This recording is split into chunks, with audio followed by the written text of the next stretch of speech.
बालियां निकलते समय या बालियां निकलने के बाद एक स्प्रे फंगीसाइड प्लस कीटनाशक का जरूर करवा देना है। उसके बाद आराम से टेंशन फ्री रहो। देखो, सबसे पहला सवाल ये है कि गेहूं की फसल में बालियां निकलने के बाद बोरोन का स्प्रे कर सकते हैं? तो भाई, सबसे पहले हम ये समझ लेते हैं कि बोरोन हमारी फसलों में काम क्या करता है। तो बोरोन किसी भी फसल में फूल और फल को बनाने में सबसे ज्यादा मदद करता है। इसके अलावा बोरोन ये पॉलिनेशन कराने में भी सबसे ज्यादा मदद करता है। अगर पॉलिनेशन बढ़िया होगा तो फल फूल बढ़िया बनेगा, बाली लंबी बनेगी, मोटी बनेगी और दाने भरपूर आएंगे। तो यहाँ से साफ साफ क्लियर होता है कि बालियां निकलने से पहले या बालियां निकलते समय ही हमें बोरोन की स्प्रे करनी है। मतलब किसी भी फसल में बोरोन की स्प्रे फ्लावरिंग स्टेज से पहले करनी है, तब जाके आपको बोरोन के 100% रिजल्ट मिलेंगे, क्योंकि बोरोन ये फ्लावर ड्रॉप की दिक्कत को भी रोकता है। तो इस तरीके से हमें गेहूं की बालियां निकलने से पहले ही बोरोन की स्प्रे करनी है। बालियां निकलने के बाद गेहूं की फसल में बोरोन का कोई भी लॉजिक नहीं बनेगा।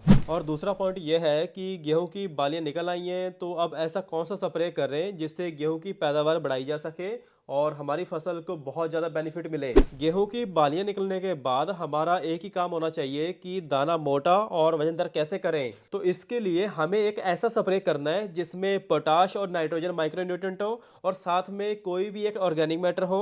तो इन सब का एक स्प्रे बालियां निकलने के बाद हमें बहुत जरूरी हो जाता है, जैसे कि NPK 13-045 हो गया या फिर NPK 0050। इसका स्प्रे करने से जो बाली बन गई है, बन के बाहर आ गई है, सो अब बालियों में दूध बढ़िया तरीके से भर सके, दाने वजनदार चमकदार और दानों का साइज मोटा हो सके।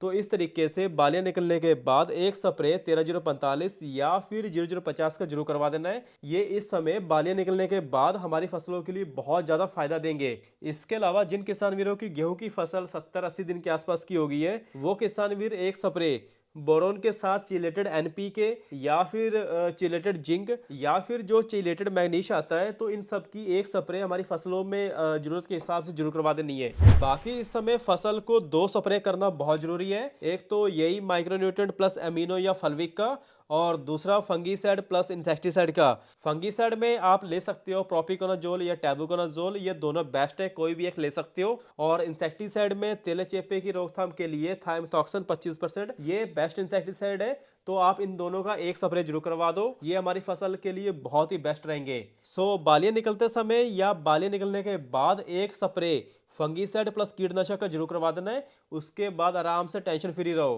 बाकी इस समय गेहूं की फसल में नैनो NPK 13-045 का सही समय क्या होता है और कौन सा ऐसा फंगीसाइड डालें जिससे हमारी फसल की पैदावार बढ़ेगी, इन सब के बारे में चैनल पे वीडियो डाल दी है, तो आप ये वीडियो जरूर देखो।